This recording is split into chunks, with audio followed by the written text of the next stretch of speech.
Good morning my friends, कैसे हैं आप सब। एक बार फिर आप सभी स्टूडेंट्स का R5G क्लासेस में स्वागत है। आज हम लोग जिस नए टॉपिक पर बात करने वाले हैं वो टॉपिक है फोर्स एनालिसिस। किसकी बात हम लोग करने वाले हैं? फोर्स एनालिसिस की कि बल होता क्या है, बल के प्रभाव क्या है, बल का मात्रक क्या है, परिणामी बल क्या होता है, साम्यक बल क्या होता है, बलों से रिलेटेड जो प्रमेय है जैसे समांतर चतुर्भुज का नियम, बलों के त्रिभुज का नियम, बहुभुज का नियम, लामी थ्योरम, फिर बलों का वियोजन जो है, ये सारे टॉपिक जो है हम लोग इस चैप्टर के थ्रू पढ़ने वाले हैं। इस वीडियो में हम लोग इससे बल से रिलेटेड सारे चीजों का एनालिसिस करेंगे। आगे बात समझ में, तो आइए हम लोग अपने वीडियो को स्टार्ट करते हैं। सबसे पहली चीज जो सबसे पहली बात हमको बात करनी है, बात करनी है बल की। बल होता क्या है? एक्चुअल में आप लोग बचपन से ही पढ़ते आ रहे होंगे बल का डेफिनेशन। बल वह बाह्य कारक है जो किसी वस्तु की स्थिति में परिवर्तन करता है या परिवर्तन करने की चेष्टा करता है, परिवर्तन करने का प्रयत्न करता है। बल वह बाह्य कारक है जो किसी वस्तु की स्थिति में परिवर्तन कर दे या परिवर्तन करने की चेष्टा करे। आगे बात सुनिए, एक्चुअल में ये फोर्स का जो डेफिनेशन है वो मैकेनिकल फोर्स का डेफिनेशन है। हम लोग अप्लाइड मैकेनिक्स पढ़ रहे हैं तो हम लोग बात करेंगे केवल और केवल मैकेनिकल फोर्स की। हम लोग जानते हैं कि कई टाइप के होते हैं, जैसे मैं बात करूं न्यूक्लियर बल की, ग्रेविटेशनल फोर्स की। तो यहां पर जो हम लोग जनरली बात करेंगे वो मैकेनिकल फोर्स की बात करने वाले हैं। हम लोगों ने डेफिनेशन देख लिया, बल वह बाह्य कारक है जो किसी वस्तु की स्थिति में परिवर्तन कर दे या परिवर्तन करने का प्रयत्न करे। बल को न्यूटन के सेकेंड लॉ के द्वारा भी परिभाषित किया जा सकता है। न्यूटन का सेकेंड लॉ क्या कहता है? किसी भी पिंड पर आरोपित बाह्य बल उस पिंड में उत्पन्न संवेग परिवर्तन की दर के बराबर होता है या संवेग परिवर्तन की दर के अनुक्रमानुपाती होता है। आगे बात समझ में, किसी भी बाह्य पिंड पर लगाया गया आरोपित बल उस पिंड में उत्पन्न संवेग परिवर्तन की दर के अनुक्रमानुपाती होता। इसको हम लोग डिफाइन करते हैं। जैसे मान लिया कोई यम द्रव्यमान का पिंड है और प्रारंभिक वेग u1 से मान लिया क्या कर रहा है? गति कर रहा है। या मैं मान लेता हूं u वेग से क्या कर रहा है? गति कर रहा है। जब मैंने उस पिंड पर एक बाह्य बल आरोपित किया तो मान लिया उसका वेग जो है वो चेंज होकर क्या हो गया? v हो गया। यानी उसकी इनिशियल वेलोसिटी कितनी थी? स्मॉल u थी, और जब हमने उस पिंड पर बल आरोपित किया तो वो कितना हो गया? स्मॉल v हो गया। अगर पिंड का द्रव्यमान यम है तो मैं अगर इस पिंड के प्रारंभिक संवेग p1 की बात करूं तो वो कितना होगा? M into u1। और अगर मैं उसके अंतिम संवेग की बात करूं तो क्या होगा? M into v। u1 नहीं, u माना है मैंने। अब अगर मैं संवेग परिवर्तन निकालना चाहूं डेल्टा p, तो क्या क्या होगा? p2 minus p1। अगर मैं इसको निकालना चाहूं तो यम में अगर कॉमन ले लूं तो M into v minus u। अगर मैं संवेग परिवर्तन की दर निकाल लेता हूं delta p upon delta t, तो ये क्या हो जाएगा? M v minus u upon delta. M को मैं अलग कर दूं, अगर मैं यम को अलग कर दूं और एक साथ v माइनस u अपान t ले लूं तो ये क्या है? ये पिंड के वेग में परिवर्तन की दर है, वेग परिवर्तन की दर है। और त्वरण क्या होता है? त्वरण वेग परिवर्तन की दर ही तो होती है। तो यानी मैं इसको क्या लिख सकता हूं? बराबर यम इंटू, और ये क्या है? यफ। ये क्या है? यफ। जब मैं प्रोपोर्शनलिटी का साइन हटाऊंगा, इक्वल लाऊंगा, तो जनरली जब भी हम लोग प्रोपोर्शनलिटी का साइन हटाते हैं तो उसकी जगह पर एक कांस्टेंट लाते हैं। एक्सपेरिमेंट के थ्रू देखा गया कि यहां पर जो कांस्टेंट की वैल्यू है वो कितनी है? 1 है। यानी मैं डायरेक्ट क्या बोल सकता हूं? यफ बराबर यम इंटू ए। किसी भी पिंड पर आरोपित बाह्य बल उस पिंड के द्रव्यमान और उसमें उत्पन्न त्वरण के गुणनफल के बराबर होता है। आगे बात सुनने, तो ये बल का डेफिनेशन था। बल को हम लोग न्यूटन के सेकंड लॉ के द्वारा भी क्या कर सकते हैं, परिभाषित कर सकते हैं। अच्छा, अब अगर मैं बात करूं बल के मात्रक की, बल का मात्रक क्या होता है, तो अगर मैं बात करूं यमकेयस पद्धति में, मैं किसकी बात करूं, मैं बात करने वाला हूं मात्रक की।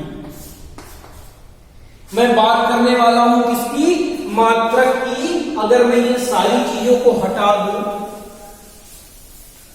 हम लोगों ने देखा यम बराबर क्या है, यम इंटू यमकेयस पद्धति में। अगर मैं यमकेयस पद्धति की बात करूं तो यमकेयस पद्धति में द्रव्यमान का मात्रक किलोग्राम, त्वरण का मात्रक मीटर प्रति सेकेंड स्क्वायर।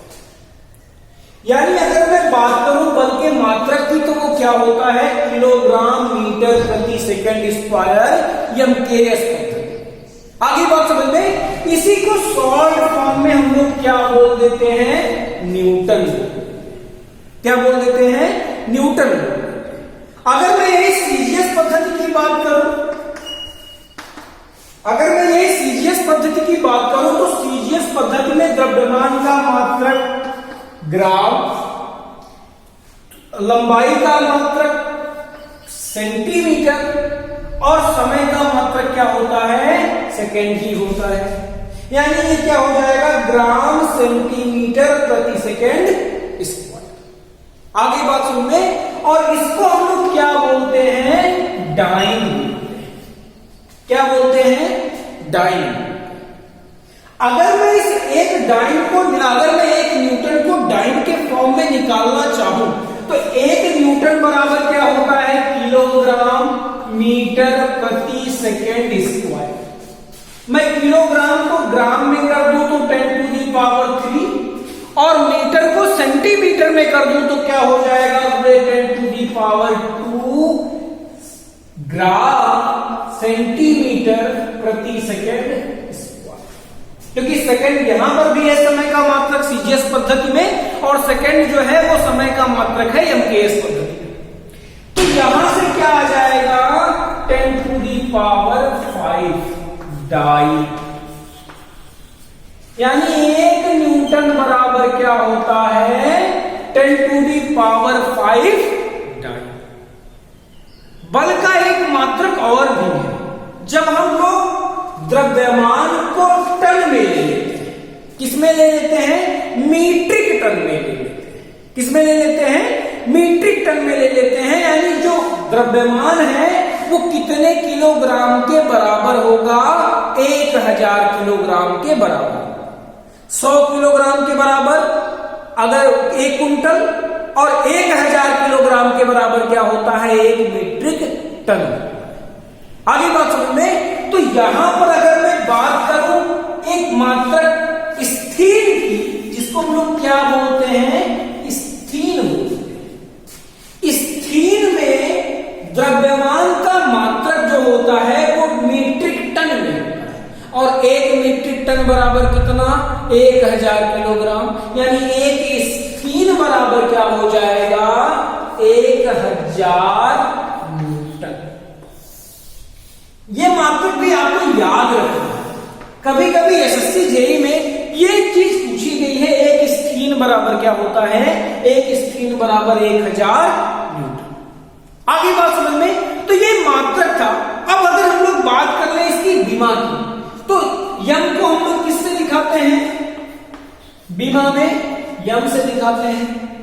ये मीटर प्रति सेकेंड स्क्वायर है, ये लंबाई का मात्रक है और ये समय का मात्रक है। यानी जो फोर्स की विमा हो जाएगी वो कितनी हो जाएगी, M L T to the power minus. बल कैसी राशि है, बल एक सदिश राशि है। यानी कि बल को डिफाइन करने के लिए उसके परिमाण के साथ साथ दिशा की भी आवश्यकता होती है।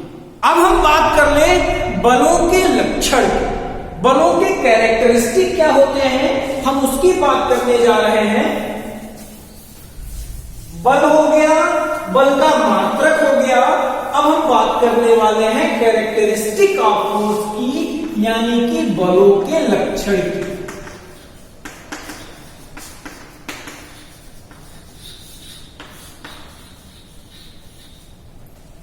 कैरेक्टरिस्टिक मतलब क्या? उसका लक्षण, यानी उस वस्तु को डिफाइन करने के लिए, उस राशि को डिफाइन करने के लिए आपको कितने वेरिएबल की आवश्यकता पड़ेगी, किन राशियों के पदों में आप किसी राशि को क्या कर सकते हो, व्यक्त कर सकते हो। तो बलों के लक्षणों में बलों के 4 लक्षण जरूरी हैं, 4 कैरेक्टरिस्टिक जरूरी हैं किसी भी बल को डिफाइन करने के लिए। पहला, बल का परिमाण, दूसरा बल की दिशा, तीसरा बल का क्रिया रेखा और चौथा बल का क्रिया बिंदु। आगे बात समझ में, ये 4 कैरेक्टरिस्टिक जरूरी हैं किसी भी बल को डिफाइन करने के लिए। बल का परिमाण, बल की दिशा, बल की क्रिया रेखा और बल का क्रिया बिंदु। आगे बात समझ में। अब अगर हम लोग बात कर ले बलों के प्रभाव, इफेक्ट ऑफ फोर्स, यानी कि बलों का प्रभाव, तो बल क्या कर सकता है? एक मैकेनिकल फोर्स क्या कर सकता है? एक मैकेनिकल फोर्स या तो किसी वस्तु की स्थिति में परिवर्तन कर दे, यानी अगर कोई वस्तु विरामावस्था में है तो उसको गतिमान अवस्था में ला दे, या गतिमान अवस्था में है या तो उसको विरामावस्था में ला दे। दूसरा प्रभाव क्या कर सकता है? बल किसी वस्तु की रूपरेखा में परिवर्तन कर सकता है, यानी बल किसी वस्तु के आकार अथवा आकृति में क्या कर सकता है? परिवर्तन कर सकता है। आगे बात सुनिए। और तीसरा क्या कर सकता है? बल किसी वस्तु को किसी निश्चित बिंदु के परितः घुमा सकता है। ये 3 प्रभाव एक मैकेनिकल फोर्स जो है वो दिखा सकता है। या तो उसकी स्थिति में परिवर्तन कर दे, या वस्तु के आकार अथवा आकृति में परिवर्तन कर दे, या वह किसी वस्तु को एक निश्चित बिंदु के परितः क्या कर दे? घुमा दे। बलों के घुमाने की प्रवृत्ति को ही हम लोग क्या कहते हैं? आघूर्ण कहते हैं। बलों के इस प्रभाव की डीप नॉलेज जो है वो हम लोग डीप स्टडी करेंगे अगले वाले चैप्टर में, जब हम लोग बात करेंगे मोमेंट की, आघूर्ण की। आगे बात सुन में, तो ये 3 प्रभाव हैं। इसके अलावा भी कुछ प्रभाव हो सकते हैं एक मैकेनिकल फोर्स के द्वारा। आगे बात समझ में। अब अगर मैं बात कर लूं बलों के प्रकार, मैं किसकी बात करने जा रहा हूं? बलों के प्रकार की, यानी टाइप्स ऑफ फोर्स। हम जानते हैं कि बल कई प्रकार के होते हैं, नाभिकीय बल, गुरुत्वीय बल, इसके बाद यांत्रिक बल। लेकिन हम लोग अप्लाइड मैकेनिक्स चूंकि पढ़े हैं, इस नाते हम लोग किसकी बात करने वाले हैं? हम लोग मैकेनिकल फोर्स की बात करने वाले हैं। और यांत्रिक बल को भी पुनः कई पार्ट में क्या किया जा सकता है? डिवाइड किया जा सकता है। जैसे अगर मैं बात कर लूं कि अगर किसी वस्तु पर यांत्रिक बल लगाने पर उसके अणुओं के मध्य खिंचाव हो रहा है, तो ऐसे बल को क्या कहते हैं? तनाव बल कहते हैं। अगर किसी वस्तु पर बल लगाने पर उसके अणु पास आने की कोशिश कर रहे हैं, सिकुड़ने की कोशिश कर रहे हैं, तो ऐसे बल को क्या बोलते हैं? कंप्रेसिव फोर्स बोलते हैं, संपीड़क बल बोलते हैं। अच्छा, ये दोनों बल, अगर मैं बात टेंसाइल फोर्स की करूं तो उससे अणु आपस में खींचे हुए महसूस करेंगे। अगर मैं बात करूं कंप्रेसिव फोर्स की, तो हमेशा जो अणु होंगे वो सिकुड़ने की कोशिश कर रहे होंगे।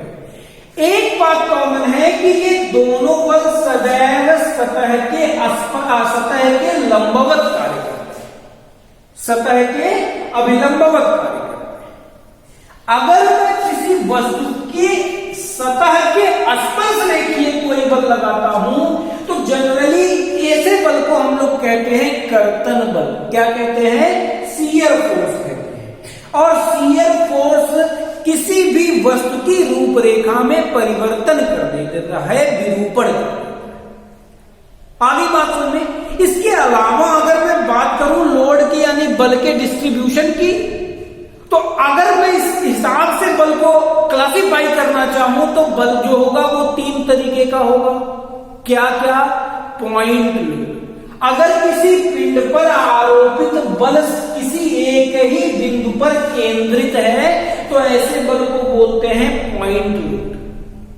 आगे बात समझ में, अगर किसी पिंड पर, अगर मैं बात करूं जैसे इस बीम पर, अगर किसी पिंड पर आरोपित बल किसी एक बिंदु पर केंद्रित ना होकर के समान रूप से कुछ भाग में वितरित हो तो ऐसे बल को हम लोग बोलते हैं यूनिफॉर्मली डिस्ट्रीब्यूटेड लोड, यानी हम लोग क्या बोलते हैं, यूडीएल बोलते हैं, और उसको ऐसे दिखाते हैं।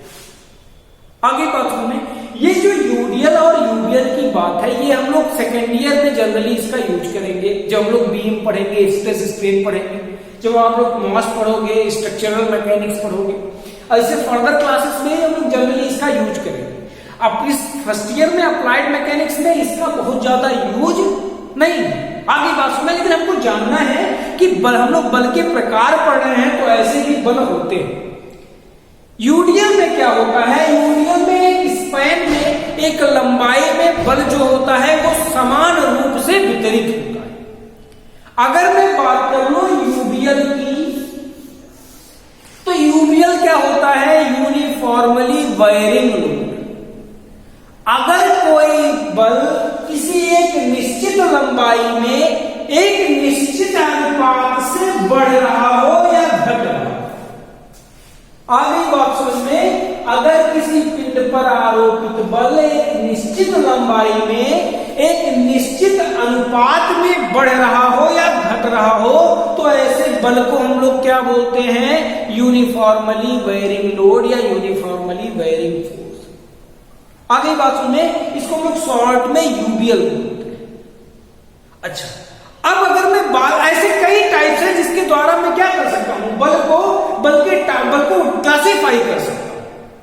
ठीक है, अब अगर हम लोग बात करें बलों के ग्राफिकल रिप्रेजेंटेशन की, कि बलों का ग्राफीय निरूपण क्या होता है, बलों को कैसे प्रदर्शित करते हैं। अगर मैं बात करूं बलों के ग्राफिकल रिप्रेजेंटेशन की, तो ग्राफिकल रिप्रेजेंटेशन, बल कैसी राशि है, एक सदिश राशि है, और सदिशों को हम लोग किस फॉर्म में दिखाते हैं, तीर के फॉर्म में दिखाते हैं, वेक्टर के फॉर्म में दिखाते हैं। अगर मैं ग्राफिकल रिप्रेजेंटेशन की बात करूं किसकी, फोर्स की, तो इसको हम एक वेक्टर के द्वारा, एक तीर के द्वारा दिखाते हैं। वेक्टर के नोक की दिशा, इसको हम लोग हेड बोलते हैं, इसको हम लोग टेल बोलते हैं। बलों के या इस वेक्टर के हेड की दिशा बल की दिशा को दर्शाती है, और इसकी लंबाई उस बल के परिमाण को व्यक्त करती है। आगे बात सुनने, इस तीर का तेज जो है जिस बिंदु पर होता है वही उस बल की क्रिया बिंदु होती है। आगे बात सुनने, बल को एक एरो के द्वारा दिखाते हैं जिसका हेड जो है बल के डायरेक्शन को व्यक्त करता है, और टेल जो है बल के क्रिया बिंदु को प्रदर्शित करता है, और इस एरो की लंबाई जो है वो बल के परिमाण को व्यक्त करती है। आगे हम लोग बात करने वाले हैं बलों के स्थानांतरणशीलता का सिद्धांत, ट्रांसमिसिबिलिटी ऑफ फोर्स की बात हम लोग करने वाले हैं। ये कहता क्या है कि किसी भी बल को उसकी क्रिया रेखा में, मान लिया ये एक बल है और ये इसकी क्या है, क्रिया रेखा है। आगे बात समझे, बलों की क्रिया रेखा क्या होती है, बल के डायरेक्शन में ही एक संगामी रेखा होती है। आगे बात समझे, तो बलों, ये कहता है, ये जो प्रमेय है स्थानांतरणशीलता का सिद्धांत, ये कहता है कि बलों को उसकी क्रिया रेखा में ही उसके किसी अन्य बिंदु पर कार्य करता हुआ माना जा सकता है, बशर्ते वह बिंदु उस पिंड से दृढ़ता पूर्वक बंधा। जैसे अगर मैं बात करूं कि एक कोई बल है जो इस पिंड के इस पॉइंट पर कार्य कर रहा है, आगे बात समझ में, मैं इसी बल को इसी की क्रिया रेखा में इस बिंदु पर कार्य करता हुआ मान सकता हूं, बशर्ते शर्त है कि ये दोनों पॉइंट क्या हुआ हो, इस पिंड से दृढ़ता पूर्वक बंधा। आप इस इसको इसकी क्रिया रेखा में इसके आगे भी या इसके पीछे भी स्थानांतरित कर सकते हो। केवल कंडीशन इतनी सी है कि आप क्या करना है, वो जो बिंदु है, जो क्रिया बिंदु आप परिवर्तित कर रहे हो, वो दोनों क्रिया बिंदु किसी पिंड से दृढ़ता पूर्वक बंधे हुए होने चाहिए। अब हम बात करने वाले हैं बल निकाय की। किसकी बात करने वाले हैं? हम लोग बात करने वाले हैं system of force. System of बल निकाय क्या होता है? जब किसी पिंड पर एक साथ दो या दो से अधिक बल कार्य कर रहे हो तो बलों के इन समूह को बल निकाय कहते हैं। जब किसी पिंड पर एक साथ दो या दो से अधिक बल कार्य कर रहे हो तब इन बलों के समूह को बल निकाय कहते हैं। आगे बात सुने, यानी एक ही साथ दो से अधिक बल कार्य कर रहे होंगे या दो बल कार्य कर रहे हैं। अगर मैं बात करूं बल निकाय के प्रकार की, तो अगर सबसे पहले हम बल निकाय को दो भागों में डिवाइड करते हैं, समतलीय बल निकाय, असमतलीय बल निकाय। समतलीय बल निकाय क्या होता है? यदि किसी बल निकाय के प्रत्येक बल एक ही तल में स्थित, यदि किसी बल निकाय के सारे बल एक ही तल में स्थित हो तो ऐसे बल निकाय को समतलीय बल कहते हैं। और अगर किसी भी पिंड पर कार्य करने वाले बलों के समूह के कुछ बल किसी दूसरे तल में स्थित हो और कुछ बल किसी दूसरे तल में स्थित हो, यानी प्रत्येक बल एक ही तल में स्थित ना हो, तो ऐसे बलों के समूह को, ऐसे बल निकाय को असमतलीय बल निकाय कहते हैं।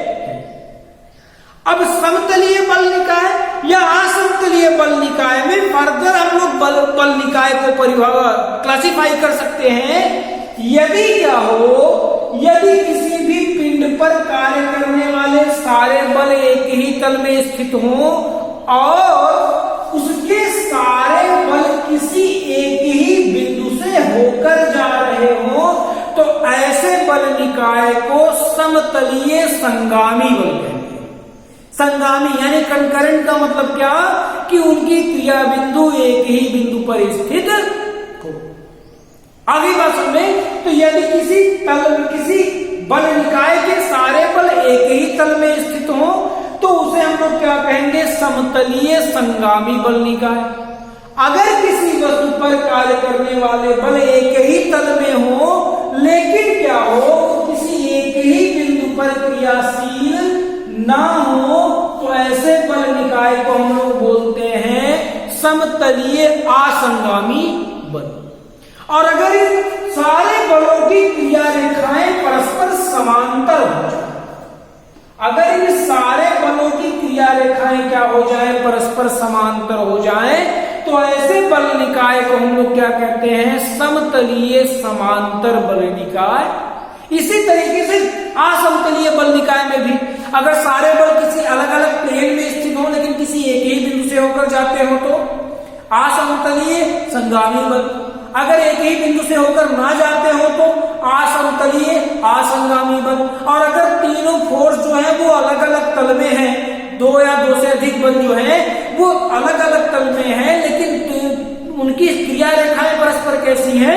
समांतर है, तो ऐसे बलों के समूह को, ऐसे बल निकाय को हम लोग क्या बोलेंगे? असमतलीय समांतर बल निकाय।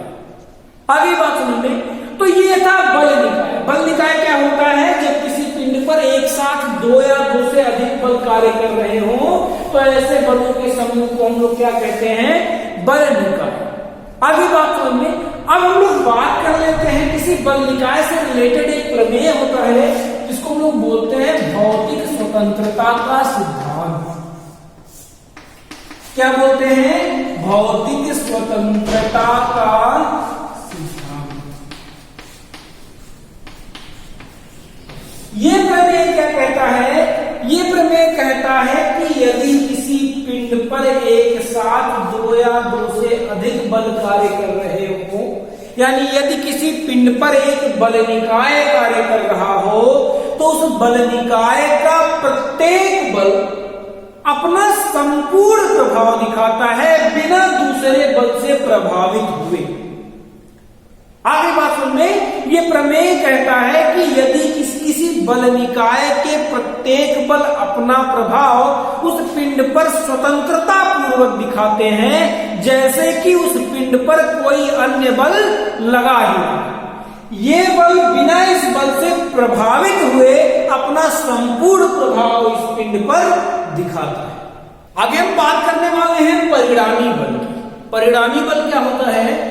जब किसी पिंड पर एक साथ कई बल कार्य कर रहे हो, जब किसी पिंड पर एक साथ कई बल कार्य कर रहे हो, तो इन बलों का परिणामी बल वह एकल बल होता है जो उतना ही प्रभाव दिखाता है जितना ये सारे बल मिलके दिखाते हैं। आगे बात सुनिए, जब किसी पिंड पर एक से अधिक दो या दो से अधिक बल कार्य कर रहे हो, तो इन बलों का परिणामी बल वह एकल बल होता है, वह एक बल होता है जो उतना ही प्रभाव प्रदर्शित करता है जितना कि ये सारे बल मिलके कर रहे हैं।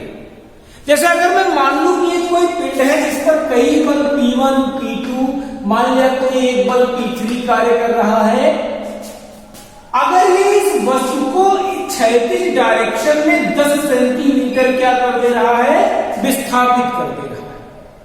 अगर इन तीनों बलों का परिणामी जो प्रभाव आ रहा है वो ये आ रहा है कि ये तीनों बल मिलकर इस पिंड को क्षैतिज डायरेक्शन में इस दिशा में 10 सेंटीमीटर विस्थापित कर दे, और अगर कोई एक बल R हो जो अकेले ही इस पिंड को इस डायरेक्शन में 10 सेंटीमीटर क्या कर दे?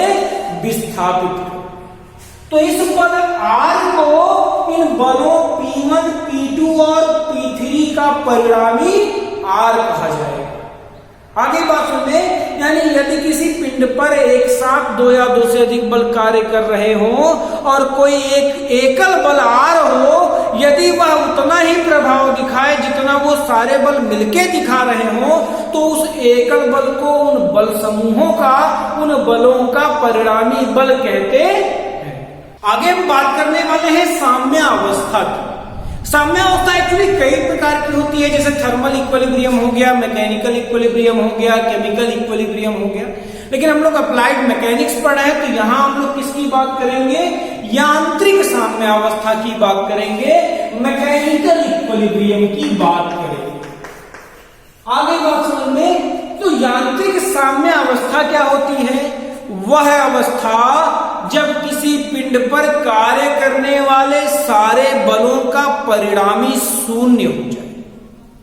जब किसी पिंड पर कार्य करने वाले सारे बलों का परिणामी शून्य हो जाए, तो इस अवस्था को क्या कहते हैं? साम्य अवस्था कहते हैं, यांत्रिक साम्य अवस्था कहते हैं। अच्छा, यांत्रिक साम्य अवस्था के लिए जरूरी नहीं है कि केवल फोर्स का परिणामी ही जीरो। यांत्रिक साम्य अवस्था को प्राप्त करने के लिए दो कंडीशन फॉलो होना चाहिए, दो कंडीशन फुलफिल होना चाहिए। कौन कौन सा? एक तो यांत्रिक साम्य अवस्था के लिए सारे बलों का परिणामी शून्य होना चाहिए, और साथ ही साथ सारे बलों के आघूर्णों का योग भी कितना होना चाहिए? शून्य होना चाहिए। यानी कि किसी भी पिंड को यांत्रिक साम्य अवस्था में लाने के लिए दो शर्तें कौन सी फुलफिल होनी चाहिए? एक तो उस पर कार्य करने वाले सारे बलों का परिणामी शून्य होना चाहिए, और साथ ही साथ उस पिंड पर कार्य करने वाले सारे बल आघूर्णों का योग, सारे बल आघूर्णों का परिणामी भी कितना होना चाहिए? शून्य होना चाहिए। अब अगर हम लोग बात कर ले साम्यक बल की, तो साम्यक बल वह बल है जो किसी पिंड को साम्य अवस्था में ला दे, जो किसी पिंड को साम्य अवस्था में ला दे, यानी कि जो उस पिंड पर कार्य करने वाले सारे बलों और उनके आघूर्णों का योग क्या कर दे? शून्य कर दे। साम्यक बल को हम एक दूसरे रूप में भी डिफाइन कर सकते हैं। मान लिया किसी पिंड पर एक साथ कई सारे फोर्स कार्य कर रहे होंगे, इन सारे फोर्सों का परिणाम क्या होगा? एक एकल बल होगा जो इससे प्रभाव दिखा रहा होगा, जो ये सारे बल दिखा रहे होंगे। यानी इन बलों को केवल एक परिणामी बल द्वारा विस्थापित किया जा सकता है, प्रतिस्थापित किया जा सकता है। अब मैं क्या कर दूं, अगर मैं इन बलों के परिणामी के मान के बराबर उसी की क्रिया रेखा में और उसके अपोजिट डायरेक्शन, इन बलों के परिणामी के मान के बराबर परिमाण क्या होना चाहिए? सेम होना चाहिए। परिणामी बल की क्रिया रेखा में और परिणामी बल की विपरीत दिशा में एक फोर्स अप्लाई कर दूं तो इन बलों का परिणामी कितना हो जाएगा? 0 हो जाएगा। आगे बात सुनने, और अगर ये 0 आ गया, घूम लोग 0 हो गए, बलों का योग 0 हो गया, तो पिंड किस अवस्था में आ जाएगी? साम्य अवस्था में आ जाएगी। यानी साम्यक बल परिणामी बल के मान के बराबर उसी की क्रिया रेखा में परंतु विपरीत दिशा में लगाया गया बल होता है। आगे हम लोग बात करने वाले हैं कि 2 या 2 से अधिक बलों का परिणामी किस विधि के द्वारा ज्ञात किया जा सकता है। किन्हीं भी 2 बलों का परिणामी ज्ञात करने की कई सारी विधियां हैं, जैसे उनमें से एक है ग्राफीय विधि। अगर किन्हीं 2 बलों को का परिणामी निकालना हो तो हम लोग ग्राफीय विधि में क्या करते हैं? वेक्टर योग करते हैं। यानी वेक्टर परिणामी कैसे करते हैं? एक बल को उसी की डायरेक्शन में और उसी के परिमाण के अनुपात में हम लोगों ने एक वेक्टर बना लिया, और उसके बाद दूसरे वेक्टर को, दूसरे बल को हम लोग पहले वेक्टर के हेड से स्टार्ट करते हैं और उसके डायरेक्शन में क्या कर लेते हैं? खींच लेते हैं। और फिर सबसे पहले वाले वेक्टर का टेल और सबसे लास्ट वाले बल का क्या कर देते हैं? हेड क्या कर देते हैं? मिला देते हैं। और यही जो लास्ट वाला जो वेक्टर होता है, यही इन बलों के परिणामी बल को क्या कर सकता है?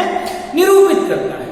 आगे बात में तो ऐसी कई सारी विधियां हैं जिसके द्वारा हम किसी बल निकाय के परिणामी को ज्ञात कर सकते हैं। उनमें सबसे पहली विधि जो है वो है समांतर चतुर्भुज का नियम। समांतर चतुर्भुज का नियम क्या कहता है कि यदि किसी कार्य या कि किसी पिंड के किसी बिंदु पर कार्य करने वाले 2 संगामी समतलीय बल, ये बात ध्यान रखिएगा, हम लोग जब भी स्टेटमेंट पढ़ते हैं, जब भी हम किसी प्रमेय का स्टेटमेंट पढ़ते हैं तो हमें सबसे पहली और सबसे इंपॉर्टेंट बात क्या नोटिस करनी चाहिए कि उस प्रमेय की कितनी सारी कंडीशन दिए गए हैं, कितने सारे प्रतिबंध दिए गए हैं। जरूरी नहीं है कि कोई भी प्रमेय सदैव सत्यापन हो, यानी वो सदैव सत्य हो। हमेशा किसी भी प्रमेय को देने के साथ साथ उसके साथ कुछ कंडीशन दी जाती है। आगे बातों में यहां जो कंडीशन दी जाती है वो क्या दी जाती है? 2 संगामी बलों की बात की जाती है, और वो बल कैसे होने चाहिए? समतलीय बल होने चाहिए। तो ये कहता है कि यदि किसी पिंड के किसी बिंदु पर कार्य करने वाले 2 समतलीय संगामी बलों को किसी समांतर चतुर्भुज की 2 आसन्न भुजाओं के द्वारा, आसन्न भुजाएं मतलब क्या? पास पास की भुजाएं, एडजेसेंट साइड। आगे बात में यदि किसी पिंड के किसी बिंदु पर कार्य करने वाले 2 समतलीय संगामी बलों को किसी समांतर चतुर्भुज की 2 आसन्न भुजाओं के द्वारा परिमाण तथा दिशा में व्यक्त किया जा सके, तो इन दोनों बलों का परिणामी उस समांतर चतुर्भुज के उस विकर्ण द्वारा प्रदर्शित किया जा सकता है जो इन दोनों बलों के प्रतिच्छेद बिंदु से होकर जाता है। आगे बात सुनने एक बार फिर से सुनिएगा, ध्यान से सुनिएगा। किसी पिंड के किसी बिंदु पर कार्य करने वाले 2 समतलीय संगामी बलों को यदि किसी समांतर चतुर्भुज की 2 आसन्न भुजाओं के द्वारा परिमाण तथा दिशा में व्यक्त किया जा सके, तो इन दोनों बलों का परिणामी समांतर चतुर्भुज के उस तथा दिशा में प्रदर्शित होगा, जो इन दोनों बलों के या इन दोनों भुजाओं के प्रतिच्छेद बिंदु से होकर गुजरता। आ गई बात समझ में? तो हम लोग डेरिवेशन कर लेते हैं समांतर चतुर्भुज का नियम के द्वारा, इन्हीं दो बलों P और Q का परिणामी हम लोग कैसे ज्ञात करते हैं। मान लिया कोई किसी पिंड पर दो समतलीय संगामी बल P और Q कार्य कर रहे हैं, जिनके बीच का कोण थीटा है। जिनके बीच का कोण कितना है? थीटा है।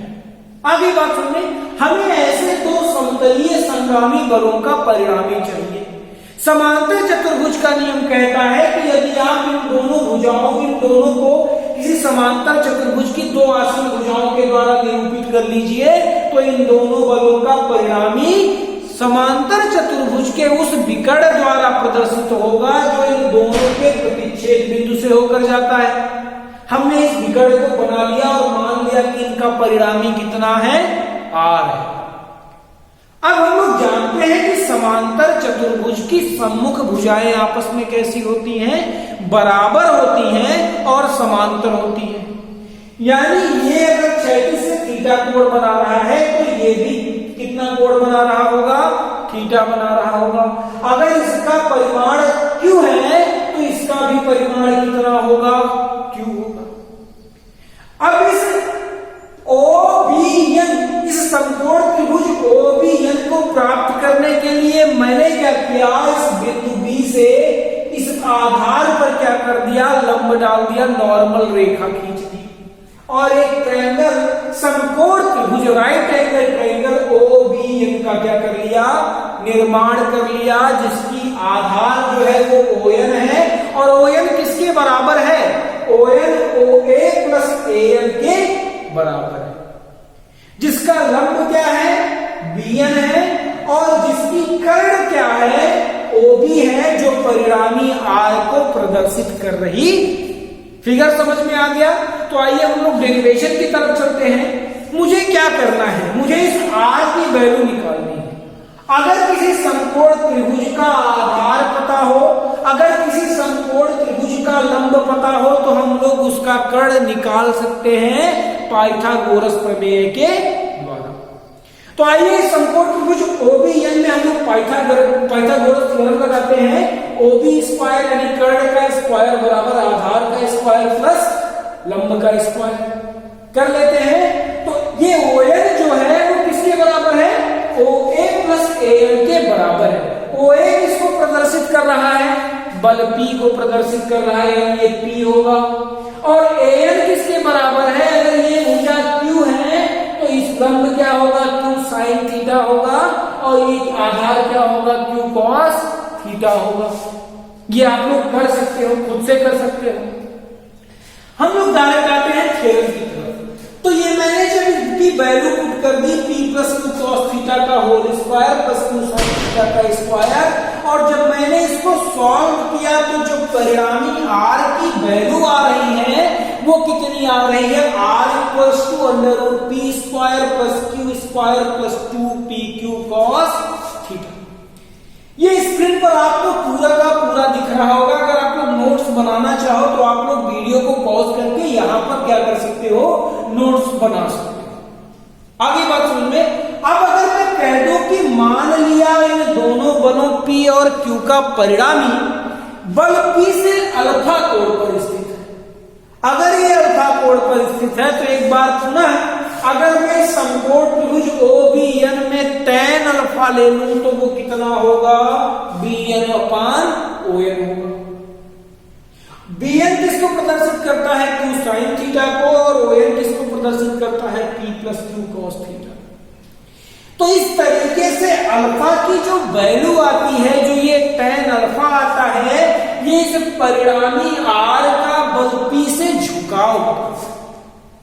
अगली बात सुनिए, जब हम लोग न्यूमेरिकल सॉल्व करते हैं तो अक्सर ऐसा मैंने देखा है कि क्वेश्चन में जो पहला बल दिया गया, अगर उस क्वेश्चन में थीटा की मतलब अगर परिणामी की वैल्यू दी गई है, परिणामी का झुकाव कोण दिया गया है, तो वो जनरली पहले वाले बल जो दी गई होती है क्वेश्चन में, जनरली उसी से झुकाव कोण दिया होता है। कभी कभी क्वेश्चन में दिया नहीं होता कि किस बल के द्वारा झुकाव कोण इतना है, लेकिन जनरली क्या होता है, मैंने देखा है कि जो झुकाव कोण दिया होता है उस क्वेश्चन में जो पहला बल लिखा होता है उसी से झुकाव कोण दिया होता है। अगर हमें दूसरे से ज्ञात करना है तो दोनों के बीच का टोटल कोण कितना है, थीटा है, और इसका झुकाव कोण कितना है, अल्फा है। अगर मुझे दूसरे बल का परिणामी से झुकाव कोण चाहिए या परिणामी का दूसरे बल से झुकाव कोण चाहिए तो हम लोग क्या कर सकते हैं, थीटा माइनस अल्फा के द्वारा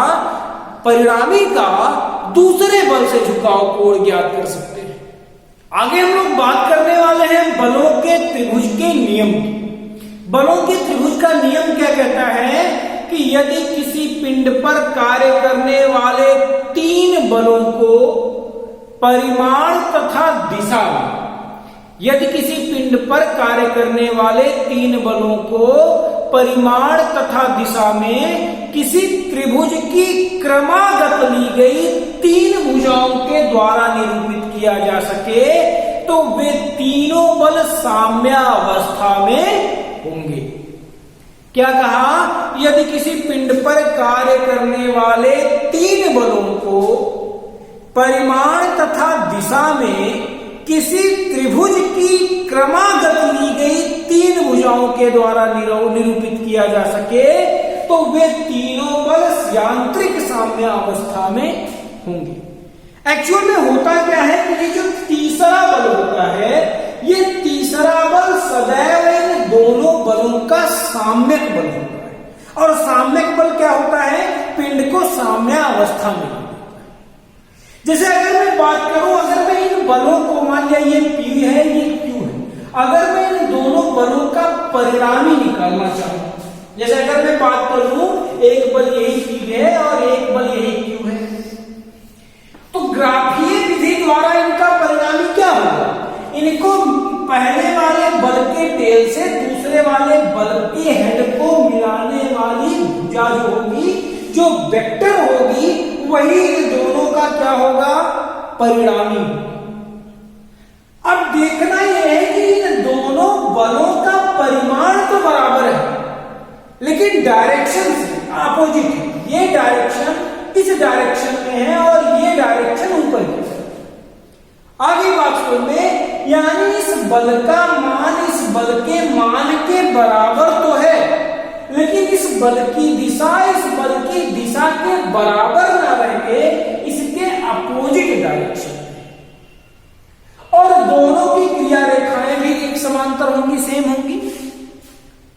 तो जब भी हम लोग त्रिभुज के नियम की बात करते हैं तो तीसरा बल जो होता है उन शेष 2 बलों का साम्यक बल होता है, यानी परिणामी के मान के बराबर परिणामी की क्रिया रेखा में, परंतु परिणामी की विपरीत दिशा में होता। आगे बात सुनिए। अच्छा, त्रिभुज के नियम को उल्टा भी हम लोग बोल सकते हैं, इसका विलोम भी हम लोग बोल सकते हैं। मैंने क्या कहा, त्रिभुज का नियम क्या कहता है कि यदि किसी बिंदु पर कार्य करने वाले 3 बलों को परिमाण तथा दिशा में किसी त्रिभुज की क्रमागत ली गई 3 भुजाओं के द्वारा निरूपित किया जा सके तो वे तीनों बल यांत्रिक साम्यावस्था में होंगे।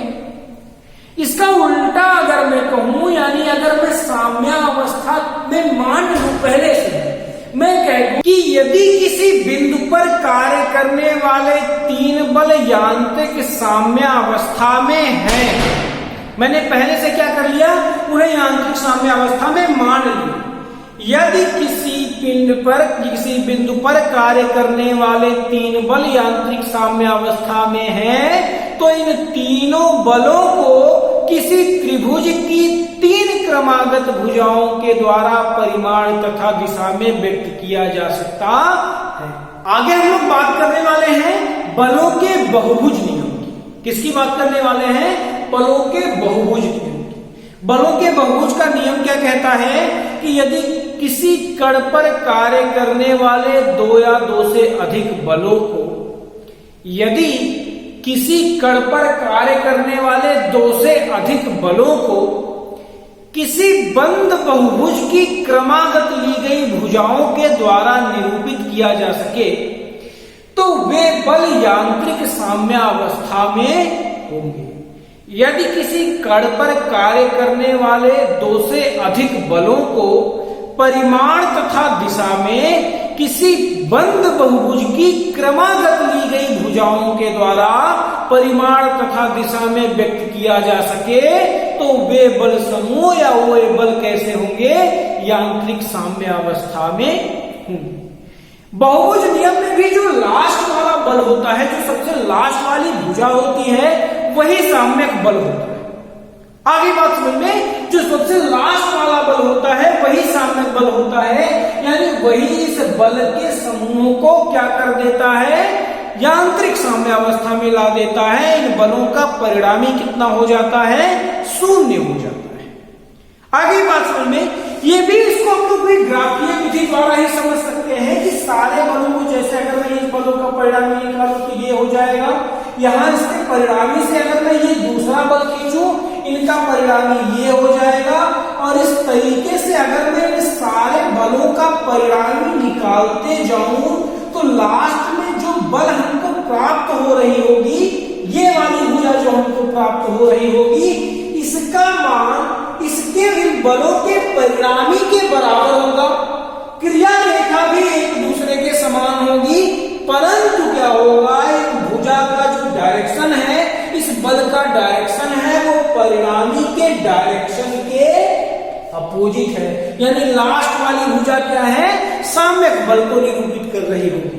आगे बात सुनिए, यानी ये कहता क्या है कि यदि किसी कण पर कार्य कर रहे दो से अधिक बलों को किसी बंद बहुभुज की क्रमागत ली गई भुजा द्वारा परिमाण तथा दिशा में व्यक्त किया जा सके तो वे बल साम्यावस्था में होंगे। आगे बात सुने, परंतु बहुभुज के नियम का विलोम सत्य नहीं है। बहुभुज के नियम का विलोम सत्य नहीं है, यानी अगर यांत्रिक साम्यावस्था में है, अगर कोई दो से अधिक बल किसी कण पर कार्य कर रहे, दो से अधिक बल यांत्रिक साम्यावस्था में है, तो जरूरी नहीं है कि उन सारे बलों को किसी बंद बहुभुज की क्रमागत ली गई भुजाओं के द्वारा निरूपित किया जा सके। आगे हम बात करने वाले हैं लामी प्रमेय की, लामी के थ्योरम की। लामी का प्रमेय क्या कहता है कि यदि किसी कण पर कार्य कर रहे तीन बल, यदि किसी कण पर कार्य कर रहे तीन बल P, Q, R यांत्रिक साम्यावस्था में है, तो प्रत्येक बल शेष दो बलों के बीच के कोण की ज्या के अनुक्रमानुपाती होता है। आगे बात में ये कहता क्या है कि यदि किसी कण पर कार्य कर रहे तीन बल यांत्रिक साम्यावस्था में है, तो प्रत्येक बल शेष दो बलों के बीच के कोण की ज्या के अनुक्रमानुपाती होता है, साइन के अनुक्रमानुपाती होता है। जैसे ये फिगर देख रहे होंगे आप लोग, ये बल P है और Q और R के बीच का बना कोण अल्फा है। ये R है तो P और Q के बीच का बना कोण गामा है, और अगर ये Q है तो P और R के बीच का बना कोण बीटा है। तो इस थ्योरम के द्वारा मैं क्या कर सकता हूं? P प्रोपोर्शनल होगा, P अनुक्रमानुपाती होगा किसके? शेष दो बलों Q और R के बीच के बने कोण के, साइन के। तो अगर ये बल P है और ये बल Q और R के बीच का कोण अल्फा है, तो P प्रोपोर्शनल टू क्या होगा? साइन। सेम उसी तरीके से Q इक्वल प्रोपोर्शनल टू क्या होगा? अगर ये Q है तो शेष दो बलों के बीच का कोण कितना है? बीटा। अगर ये R है तो P और Q के बीच का बना कोण कितना है? गामा। यानी क्या होगा? P proportional to sine alpha, Q proportional to sine beta और R proportional to sine gamma. अगर मैं प्रोपोर्शनलिटी का साइन हटा दूं तो कांस्टेंट आ जाएगा, यानी मैं इस पद को इस पद में भी क्या कर सकता हूं? व्यक्त कर सकता। और यहां से अगर मैं देखूं तो क्या इक्वेशन आ रही है, क्या व्यंजक आ रहा है? P upon sine alpha equals to Q upon sine beta equals to R upon sine gamma. इसका उपयोग हम लोग कहां करते हैं? इसका उपयोग हम लोग करते हैं जब कोई तीन बल किसी एक ही कण पर कार्य कर रहे हो और वो यांत्रिक साम्यावस्था में हो, तो इनमें से किसी या तो बल की वैल्यू निकालनी होती है, 2 बल दिया गया है, तीसरा बल निकालना है, या इनके बीच का कोण ज्ञात करना होता है। आगे बात सुनिए। अच्छा, इस बलस्वामी के थ्योरम को हम लोग एक और विधि द्वारा त्रिभुज के ज्या के नियम के द्वारा भी क्या कर सकते हैं, डिराइव कर सकते हैं। तो हम लोग देखते हैं कि त्रिभुज के ज्या के नियम के द्वारा हम लोग कैसे इसको क्या कर सकते हैं, डिराइव कर सकते हैं। त्रिभुज का साइन फार्मूला क्या कहता है, त्रिभुज का साइन फार्मूला कहता है कि किसी भी त्रिभुज की प्रत्येक भुजा अपने सम्मुख कोण के साइन के अनुक्रमानुपाती होती है। आगे बात सुनिए। किसी कण पर कार्य करने वाले 3 बल P, Q और R की सहायता से मैं एक समांतर चतुर्भुज OABC का निर्माण कर रहा हूं। आगे बात सुनिए, जिसमें ये भुजा P, ये भुजा Q को निरूपित कर रही है। अब ये जो R होगा, अगर तीनों बल साम्य अवस्था में है तो ये बल क्या होगा, साम्यक बल होगा। और अगर ये तीनों, ये बल R जो है ये साम्यक बल होगा तो इसका मान इस दोनों बलों P और Q के परिणामी के बराबर होगा। आगे बात सुनिए, यानी अगर मैं इसके परिणामी को डिनोट करना चाहूं तो ये जो बल R है इसकी वैल्यू इस विकर्ण OB के द्वारा निरूपित होगी। मैं केवल परिमाण की बात कर रहा हूं, मैं दिशा की बात नहीं कर रहा। यानी कि ये भी, इसकी वैल्यू भी कितनी होगी, R होगी। आगे बात सुनिए, इस विकर्ण की वैल्यू कितनी होगी, R होगी। अब मैं इस ट्रायंगल OAB में साइन फार्मूला निकालूं। साइन फार्मूला लगाने के पहले मुझे तीनों कोण पता होने चाहिए। अगर ये अल्फा है तो संगत कोण से ये कोण भी अल्फा होगा। ये समांतर रेखा, ये समांतर रेखा, ये तिर्यक रेखा। आगे बात समझ में, अगर ये कोण बीटा है तो ये कोण कितना होगा, 180 माइनस बीटा, क्योंकि ये संगामी है, संरेखीय है। आगे बात समझ में, अगर ये कोण गामा है तो ये कोण भी गामा होगा संगत कोण से। आगे बात समझ में, ये और ये रेखा समांतर रेखाएं हैं और ये रेखा तिर्यक रेखा है। ठीक, तो ये गामा अगर है तो ये कोण कितना होगा, 180 माइनस गामा होगा, क्योंकि ये संरेखीय रेखा है, यानी ये कोण कितना होगा, 180 माइनस गामा। अब मुझे इस ट्रायंगल OAB के तीनों अंतः कोण पता है और इनकी तीनों भुजाएं भी पता है। ये P को डिनोट कर रही होगी, ये भुजा समांतर चतुर्भुज है, इस पे Q को डिनोट कर रही होगी और ये भुजा R को डिनोट कर रही होगी। आगे बात समझ में, तो अब अगर मैं इस ट्रायंगल OAB में साइन फार्मूला लगा दूं, मुझे कोण पता चल चुका है। तो साइन फार्मूला क्या कहता है कि किसी भी त्रिभुज का प्रत्येक भुजा अपने सम्मुख कोण की साइन के अनुक्रमानुपाती होता है और ये फार्मूला डिराइव होता है। अगर मैं इन कोणों की वैल्यू रख दूं जो मैंने निकाला है, तो वो जो लास्ट में हम लोग इसको सॉल्व करेंगे तो जो वैल्यू आएगी वो क्या आएगी, P upon sine alpha equals to Q upon sine beta equals to Q upon sine R upon sine gamma. P upon sine alpha equals to Q upon sine beta equals to R upon sine gamma. आगे बात सुनिए, ये क्या है, ये बल है, तो ये शेष दो बलों Q और R के बीच का बना कोण है। अगर यहां पर बल Q है तो ये P और R के बीच बना कोण है, और अगर यहां पर ये बल R है तो ये गामा जो है ये बल P और Q के बीच बना हुआ कोण है। अच्छा, लामी प्रमेय का विलोम भी सत्य है। लामी प्रमेय, जैसे मैंने क्या कहा कि यदि किसी कण पर कार्य करने वाले 3 बल यांत्रिक साम्यावस्था में है तो प्रत्येक बल शेष 2 भुजाओं के बीच के कोण की ज्या के अनुक्रमानुपाती होगा।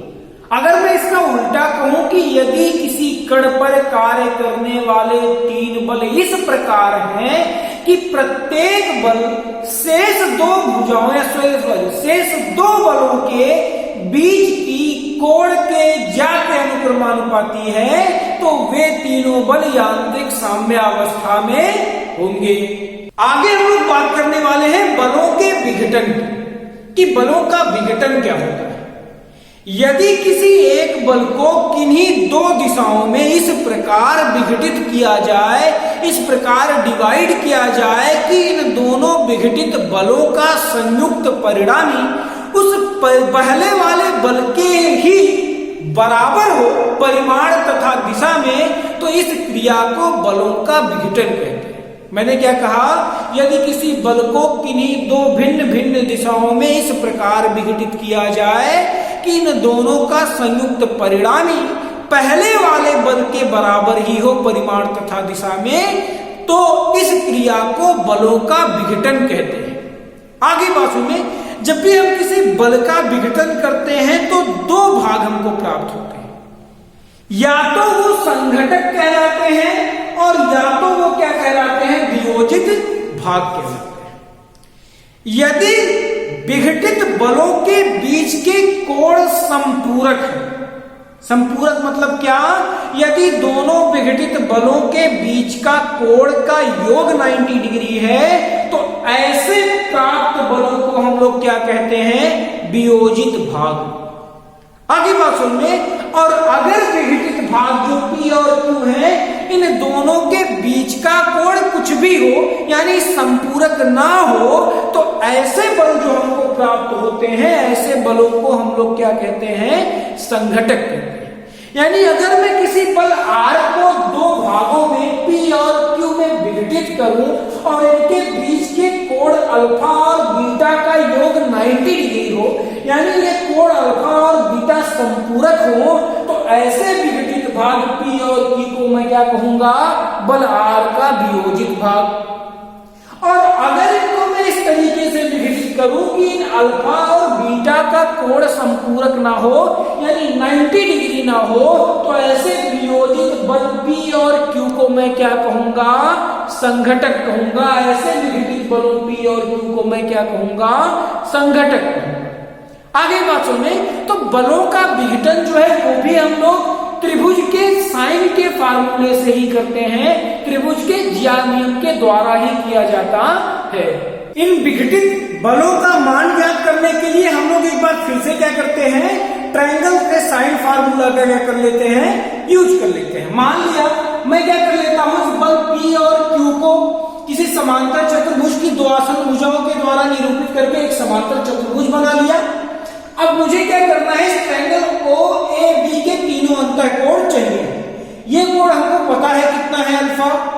ये अगर बीटा है तो ये कोण भी कितना होगा, कोण B जो है, कोण OB, ये कितना होगा, बीटा होगा। क्यों, क्योंकि ये एक दूसरे के एकांतर कोण है। आगे बात सुनिए, और बीच का त्रिभुज के तीनों अंतःकोणों का योगफल कितना, 180 डिग्री। तो अगर ये अल्फा है, ये बीटा है, तो ये कोण OAB कितना होगा, 180 में से हम लोग क्या कर देंगे, अल्फा और बीटा को घटा देंगे, यानी कितना होगा, 180 माइनस अल्फा प्लस बीटा। अब मुझे इस ट्रायंगल OAB में क्या कर लेना है, साइन फार्मूला लगा देना है। यानी किसी भी त्रिभुज की प्रत्येक भुजा सम्मुख कोण के साइन के अनुक्रमानुपाती होती है। तो अगर मैं फार्मूला लगा दूं और जब मैं इसको सॉल्व करूंगा, तो जो P की वैल्यू आ रही है वो क्या आ रही है, R साइन बीटा अपान साइन अल्फा प्लस बीटा।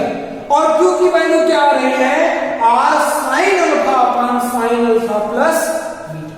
यहां जो बात ध्यान देने वाली है, जो आपको रटना है, उसमें जो आसान होने वाला है वो ये होने वाला है, ये आसान करने वाला है कि जब मैं P की वैल्यू निकाल रहा था, P R से अल्फा कोण बना रहा है, लेकिन मैं मल्टीप्लीकेशन किसका कर रहा हूं, साइन बीटा। Q जो है R से बीटा कोण बना रहा है, लेकिन मैं मल्टीप्लीकेशन किसका कर रहा हूं, साइन बीटा।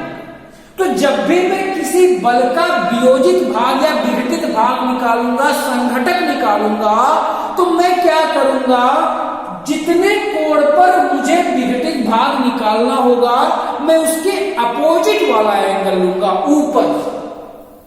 आगे बात सुनिए, यानी अगर मुझे अल्फा डायरेक्शन में चाहिए होगा तो मैं मल्टीप्लीकेशन किसका करूंगा, साइन बीटा। अगर मुझे बीटा कोण पे चाहिए होगा तो मैं किसका करूंगा, साइन अल्फा। यानी याद क्या रखना है कि जिस डायरेक्शन में हम लोगों को वियोजित भाग या विघटित भाग चाहिए होगा उसके अपोजिट एंगल के साइन से हमको क्या करना है, आर का मल्टीप्लीकेशन करना है।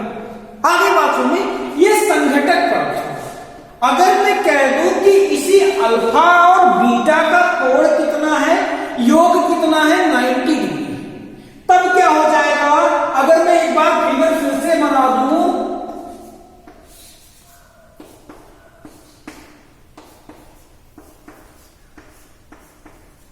अगर मैं एक बार फिगर फिर से बना दूं और मुझे अब वियोजित भाग चाहिए होगा, संघटक नहीं, यानी इन दोनों के बीच के कोण का योग कितना है 90 डिग्री, तो alpha plus beta equals to मैं कितना रख दूं 90 डिग्री, और साइन 90 की वैल्यू कितनी होती है 1 होती है। कितनी होती है 1 होती है। अच्छा एक बात और, मैं इस बीटा कोण को क्या लिख सकता हूं, मैं इस बीटा कोण को लिख सकता हूं 90 माइनस अल्फा। क्यों? क्योंकि alpha plus beta equals to कितनी है 90 डिग्री है। आगे बात सुनिए, तो अगर मैं यहां से P की वैल्यू निकालना चाहूं तो P बराबर R sine 90 minus alpha upon sine 90, यानी वैल्यू कितनी आ गई R cos थीटा। क्या वैल्यू आ गई R cos थीटा।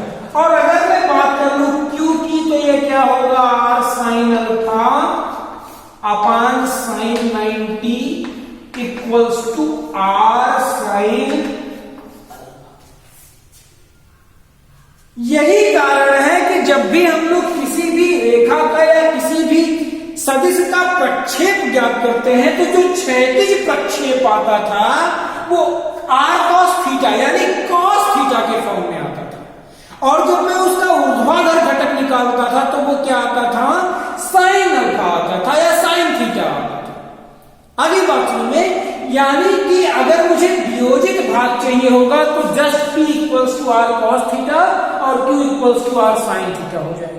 और अगर मुझे संघटक चाहिए होगा यानी alpha plus beta is not equal to 90 degree, तो हमको क्या करना होगा, इस फार्मूले के द्वारा इस बल R का P और Q संघटक क्या होगा ज्ञात करना होगा। आगे बात सुनिए, कुछ बच्चों ने कहा था कि इस पर बेस्ड न्यूमेरिकल सॉल्व करने में परेशानी होगी। आगे बात सुनिए, तो एक एग्जांपल देख लेते हैं जिसके द्वारा हम लोग इससे बलों के विघटन से रिलेटेड क्वेश्चंस को क्या कर लें, सॉल्व कर सकते हैं।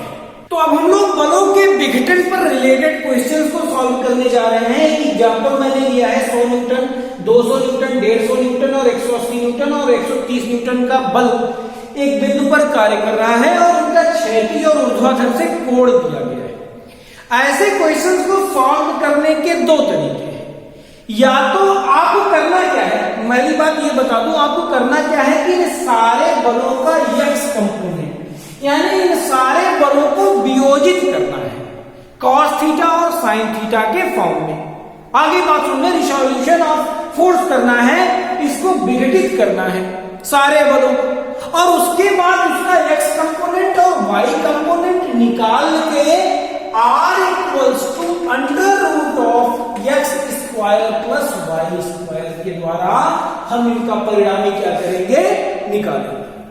आगे बात सुनिए, अब रही बात x कंपोनेंट और y कंपोनेंट कैसे निकले, तो एक तरीका यह है कि आप सदैव जो कोण है, बलों को का जो कोण है, झुकाव कोण, उसको इस पॉजिटिव x एक्सिस से लीजिए। सारे बलों का जो झुकाव कोण है वो इस पॉजिटिव x एक्सिस से लीजिए और एंटी क्लॉकवाइज डायरेक्शन में, वामावर्त डायरेक्शन में पॉजिटिव एंगल के साथ लेते हुए चले जाइए। जैसे अगर मैं इसको सॉल्व करूं तो ये क्या हो जाएगा 200 cos, हम लोग जानते थे कि क्षैतिज घटक के साथ क्या आता था cos थीटा और ऊर्ध्वाधर घटक के साथ क्या आता था sin थीटा। अभी हम लोगों ने देखा, तो मुझे क्या करना है, जो कोण लेना है वो ये पॉजिटिव x डायरेक्शन से लेना है, पॉजिटिव x एक्सिस से एंटी क्लॉकवाइज। तो ये cos 0 प्लस 150 cos, ये ऊपर से 60 है तो ये कोण कितना होगा 30, तो ये cos 30 प्लस 180 cos 135, 90 प्लस 45 कितना हो जाएगा 135 और प्लस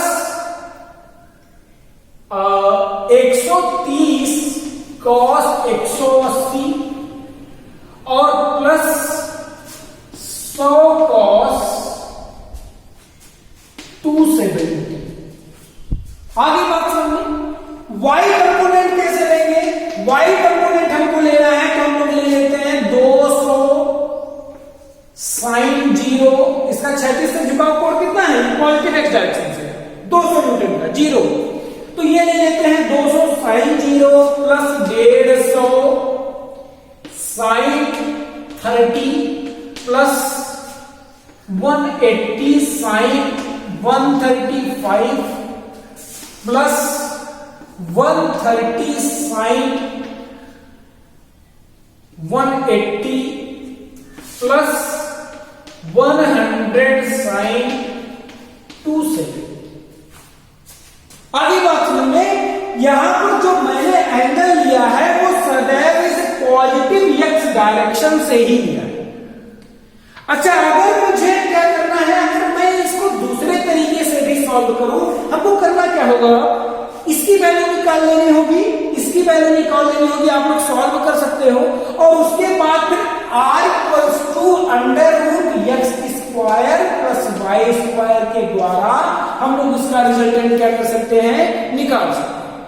अगर मुझे परिणामी की दिशा भी चाहिए होगी तो alpha equals to tan inverse y upon x के द्वारा मैं क्या कर लूंगा, इसका झुकाव कोण क्षैतिज पॉजिटिव एक्स डायरेक्शन से मुझे इसका झुकाव कोण क्या हो जाएगा पता चलेगा।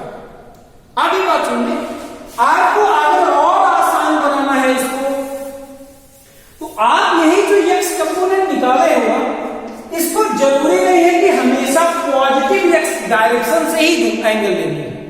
आपको क्या करना है, आप एंगल निगेटिव एक्स डायरेक्शन से भी ले सकते हो।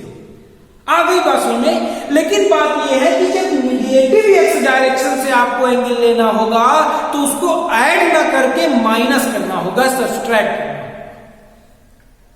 आ गई बात सुनने, जैसे अगर मैं इसी को फिर से कर दूं तो एक्स इक्वल्स टू पहले मैं 200 को 200 cos 0 ही लिख देता हूं प्लस 150 cos 30 ही लिख देता हूं, माइनस साइन लेकर यहां मैंने प्लस 180 cos 135 किया है। ये एंगल कहां से लिया है, पॉजिटिव एक्स डायरेक्शन से।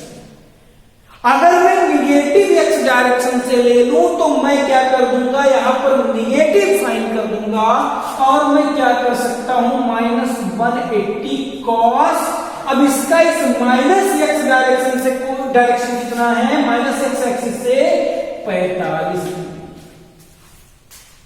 आगे बात समझ में, इसको आप लोग 90 माइनस थीटा जो हम लोग पढ़ते हैं ना कोऑर्डिनेट में, साइन थीटा कॉस थीटा कैसे चेंज होता है एंगल के साथ, जब करोगे तो सेम वही चीज आएगी। फिर इसको अगर मैं और आगे बढ़ाना चाहूं तो प्लस 130, अब प्लस 130 को मैं क्या कर दूंगा, डायरेक्ट माइनस कर दूं, माइनस 130 cos 0। मैं किससे एंगल ले लूं, निगेटिव एक्स डायरेक्शन से ले लूं, तो निगेटिव एक्स डायरेक्शन से वैल्यू कितनी होगी, cos 0 होगी, 0 होगी एंगल। और इसको मैं क्या कर दूं, जैसे ये है प्लस कर दूं या माइनस कर दूं, अगर मैं यहां से एंगल लूंगा तो कुछ दूसरा होगा। मैं करना क्या है मेरे को, मैं डायरेक्ट कर देता हूं इसको ऐसे ही, प्लस 100 cos 270। आप इसको पूरा सॉल्व कर सकते हो, वीडियो काफी लंबा होता जा रहा है तो मैं इस वीडियो को यहीं पर विराम देता हूं। इसके बाद हम लोग नेक्स्ट वीडियो में पढ़ेंगे, काफी लेंदी हो गया है, आगे आप लोग इसको सॉल्व कर सकते हो। जो बेस्ट मेथड है वो यही है कि आप हमेशा सदैव क्या कर लो, पॉजिटिव एक्स डायरेक्शन से दूरी लेते रहो, एंगल लेते रहो। आगे बात समझ में, आप इसको निगेटिव एक्स डायरेक्शन से भी ले सकते हो, लेकिन जब निगेटिव एक्स डायरेक्शन से लोगे तो क्या करना पड़ेगा, निगेटिव करना पड़ेगा। आगे बात समझ में, तो आप लोग इसी तरीके से पढ़ते रहिए। हम लोग मिलेंगे फिर से नेक्स्ट वीडियो में, और नेक्स्ट वीडियो में हमको पढ़ना क्या है, मोमेंट पढ़ना है, आघूर्ण पढ़ना है। तो ठीक है, फिर मिलते हैं नेक्स्ट वीडियो में, तब तक के लिए